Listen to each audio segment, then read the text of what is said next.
The Take with Martha and Mona Lisa. Hi and welcome to The Take, a review of news stories making headlines across the world. I'm Martha Mamombe with my co-host Mona Lisa Dube, looking so pretty as ever. Thank you for joining us. So 7,812 COVID-19 cases in the country. The big debate, the big elephant in the room is Zimbabwe ready for schools reopening? Because schools reopened and parents met this new development with obvious skepticism about if their kids will be exposed to the coronavirus. Are schools implementing measures that ensure that learners as well as staff are safe? Because we are in the middle of a pandemic. Right, and we are at a period where we have this surge of cases, like local transmissions cases. And unlike South Africa, who had just said, you know what, we just closing schools for now, we are saying, you know what, we have to reopen the schools. And we did do a tour when schools opened earlier this week, just to find out what the public perception is, the atmosphere, just how people are feeling, especially the students. The general feeling. So Anisuma Sambo, our correspondent, was out on the field. Let's have a listen to what he had to say, and the parents as well.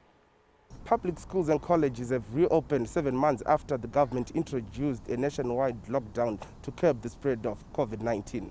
We had an opportunity to speak to parents who expressed mixed feelings towards the opening of schools. Personally, I think it's a positive development. Looking at it, that the schools were closed in March, they just learned for one term. So I think the situation is very unpredictable. Some people feel that maybe next year in January, but I can ask, who tells you that next year January things will be normal? I'm not feeling very, very comfortable because this pandemic is deadly, and we don't know how safe is my daughter will be, because she's out of my protection. She's not at home. She's at school where there is a lot of people, and people, they are coming from different places. You don't know what will come after. So we are bringing them out of faith. So the kids, they are excited to come back to school. It has been a long holiday. And isusu as parents, we are thanking God kuti vana vakudzoka kuchikoro vanokwanisa kunyora exams avo. But pane kakutya nenyaya yeCovid, because COVID is there and it's real. Saka ndinongotya ndichinamatira vana vacho futi kuti at least takagara navo kumba tikavadzidzisa kugeza maoko, kusafamba famba.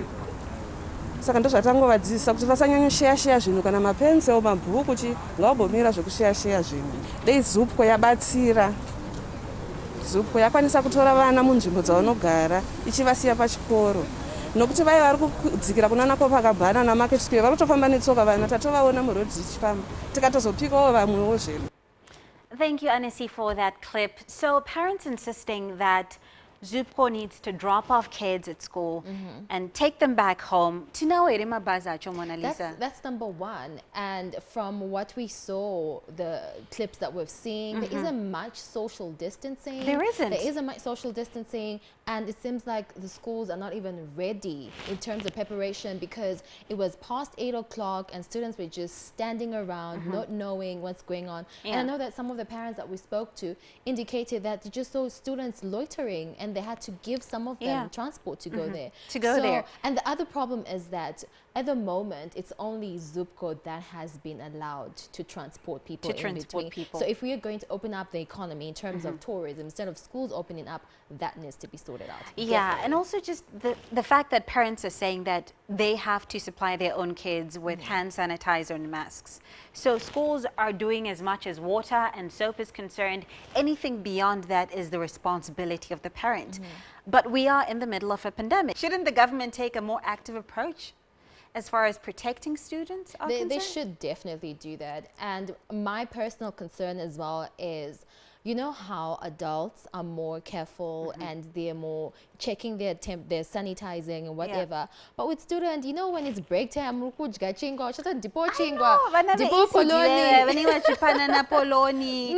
you know how kids, I can just imagine when kids go back to school, especially the younger ones, the grade 1s and the grade 2s, ECD even worse. Pink mask, I feel like we are trying to do the best that we can for our learners to ensure that they don't fall too far behind. But what's the rush? But you know what? It's right now as we speak about how the government has to, you know, subsidize for everything. And it's unfortunate that I think that the government is swamped right now, Martha. It's swamped. The fiscal So what of do the we do? government What is does really the ordinary Zimbabwean do That's the thing. in terms of protection, not just of your household, but social protection of your business, your livelihood? What do we do there? Yeah, speaking of that, you know, teachers have been saying, okay, now schools have reopened. Yeah. Now we need, you know, they need an increase. And they even said that on the 20th of September, if we're not getting a salary increase, we're not going to school. I mean, they're saying they're putting tools down, right? That's what they're saying. And also, when we look at, they also ordered that PPE and they were given allowances. They're like, no, it's not Chudama allowance. Trukuda personal Trukuda, protective equipment. Trukuda uti zvikoro zvive nesanitizer, running water, soap. You know, those kinds of supplies to ensure that they are safe, because right now they are starting to look like frontline workers. They are. In this fight against COVID. Yeah. And imagine one of the schools, I think it was one of the schools in town where they were preparing to actually get into assembly. And it's a lot to take in, to be honest. It's overwhelming it really for is a lot. teachers. So I think that it's important for us to, yes, criticize and offer constructive criticism, but you know, thank you to our teachers for the best that they're doing right Absolutely. now. Can we do more? You know, that's a debate. That's an issue we can debate over and over again. But they're not the only ones wanting more money, surprisingly. The health sector wants more money. Even the member of parliament, Members they of want parliament more money. want more money. Trukuda 7,000 Yeah, US Kwita dollars. say, right now, do we have that kind of money to be paying people to argue in parliament? Yeah. The bills that are in parliament's concession, in parliament's desk right now, have not been made into law. So what are they doing? So Even attendance, Yacho, has been really low. Have you seen lately? it's been very low because of COVID-19 as well. And what I find ironic is that we are talking about teachers being frontline workers. Yeah. And they're requesting 520 US dollars. They're very specific because right now apparently they're earning an equivalent of about 30 US dollars to 35 US dollars. As It my is MP, deplorable. Arukuda 7,000 US dollars. $30 is, I mean, you know, we have to be honest with ourselves. That is a bit too deplorable for a country such as Zimbabwe. With our Right. education system, we have the highest literacy rate on the continent, and yet the people that are responsible for making everybody literate are paid just But $30. can government afford the 520? If they can afford to give 7,000 to MPs, if they do, They're they should be considering it. able to give teachers more than $30. Right. I mean, I could use a, you know, an extra money. I could use an allowance of sorts. We all could use extra money, to be Yeah. honest. But what can the government do, Martha? That's just the million-dollar question. Because right now, business was promised $18 million. And the circles are saying, It hasn't been dispersed. So there's just all these questions. Should we be waiting for government to chip in? Do they have the money? What other options do we have? Can we expect other bigger companies to chip in as well? I mean, it's a country. Mona Lisa, Vachita say they've also been hit by, you know, people not having disposable income is going to affect business activity. Right. Capacity utilization is estimated to be under 40%. So companies are struggling to survive to ensure that the few workers and Right. employees that they have are remunerated in such a way that encourages confidence. So I think let's leave this one to the audience. Absolutely. What do you think? And speaking of remuneration, it's not only the teachers that are complaining about remuneration, it's Kanye West. Oh, He's Lord. talking about how he is not going to release any new music until he gets out what he calls the slave deal. Yeah. Like, now he says that one of the clauses in his contract actually says that he's not allowed to retire. It says Ever. at any point Is he you're not? not allowed Yeah. to retire. Is it a Let's matter talk of about let's talk about Americans and what's Yeah. happening. You know, Americans as far as social discourse is concerned. Right. We've seen black people making it in the news, not for the greatest of stories, but police brutality. And now we're seeing that the big major corporations are giving black musicians, black artists, these slave trade deals. It's really unfair. And not just that, Mona Lisa, we also have Tyler Perry, who is celebrated as one of the black pioneers in entertainment. He gave a way for black people to Right. make as much money as white people. So is it really a slave deal, do you think?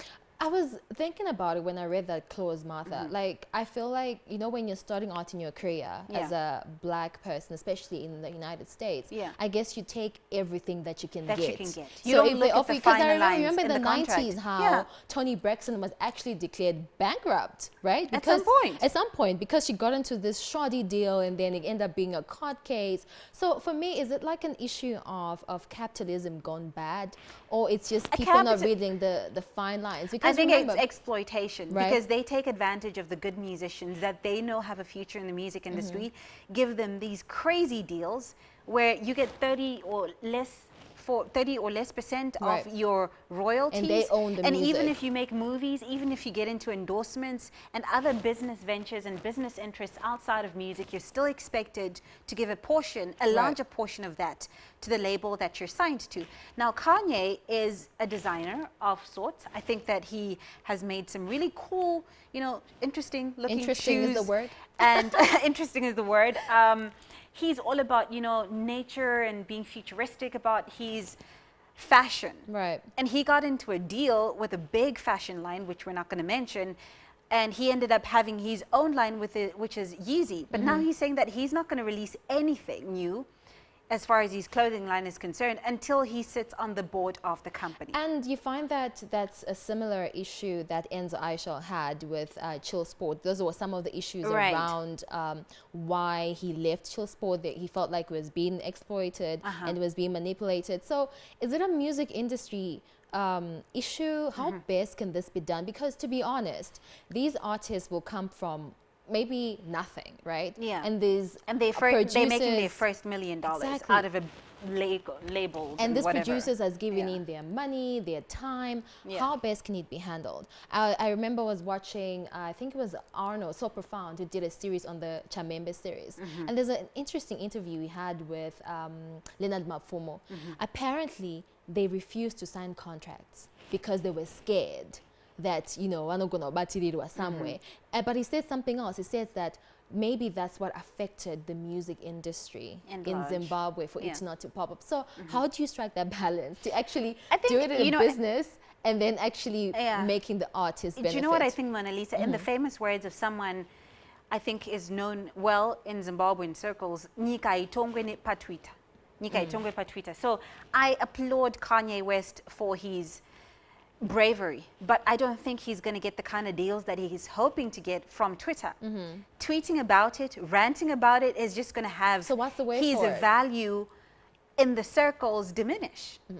So speaking of contentious issues, Mozambique has had an insurgence of militants in the gas and oil-rich northern province of Cabo Delgado. Now, this is the province that the Americans have invested over $60 billion to explore gas and oil.